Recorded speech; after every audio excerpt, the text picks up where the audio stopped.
paano kung sa kabila ng lahat ng sakripisyo mo, trabaho, pag-aaral, at pag-aalaga, hindi mo lang man maramdaman na mahalin may pagmalaki ng sariling mga magulang? Ako ang panganay, ang breadwinner, pero tinuturing akong black sheep. Hi guys! It's your Kamis Sai Story. Bago ko po simulan ng kwento, huwag kalimutang mag-like, subscribe, and click the notification bell. Ako si Kira, panganay sa 3 magkakapatid. Bata pa lang ako, ramdam ko ng bigat ng responsibilidad. Sira na ang pamilya, magkakahiwalay, laging may gulo, at tila ba akong laging naiipit. Ako ang breadwinner, pero sa kanila, ako pang tinatawag na black sheep. Habang ang ibang kabataan nag-e-enjoy sa kanilang mga teenage life, ako ito, nakakulong sa bahay, hindi makalabas, hindi makapagsalimuha, dahil kailangan kong magbantay sa mga kapatid ko. Dumating yung punto, kailangan kong umalis ng bahay, makitira sa iba para makapag-aral at makapagtrabaho.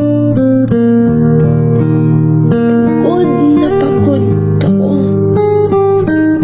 Puyat sa trabaho, puyat sa pag-aaral, pero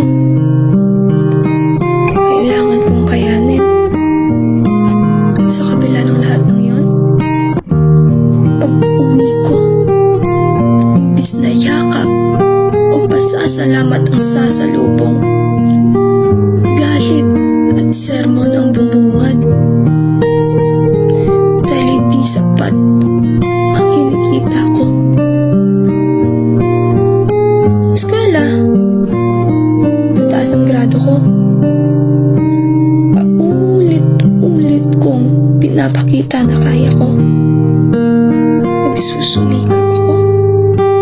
Pero kahit kailan, hindi ko naranasan ang proud na tingin ng magulang ko.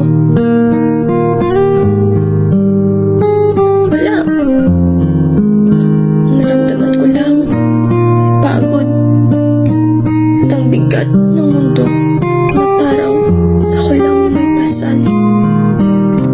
Yun. Umabot na sa punto, hindi ko na kinaya. Isang gabi, sa katahimikan ng aking silid, pinili kong tapusin ang lahat. Pakiramdam ko, wala nang saysay, wala nang halaga ang buhay ko sa kanila. Pero nagulat ako. Di pa palang yun ang uli. Nagising ako sa malamig na amoy ng ospital. Nakakabit sa mga tubo. Nangihina pero buhay. At sa gilid ng kama ko, nakita kong mama ko. Hawak ang kamay ko. Anak, patawarin mo ako. Patawarin mo si mama. Mahal na mahal kita, anak ko. Hindi ko lang maipakita. Ikbi niya habang luhaan. Doon ko lang narinig mula sa kanya ang mga salitang matagal ko nang hinahanap. Dahan-dahan akong napaluha.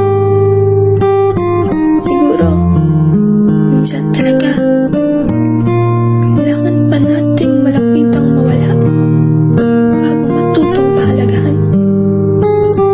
At ako, kahit sugatan, kahit pagod, nakahanap pa rin ako ng bagong dahilan para lumaban.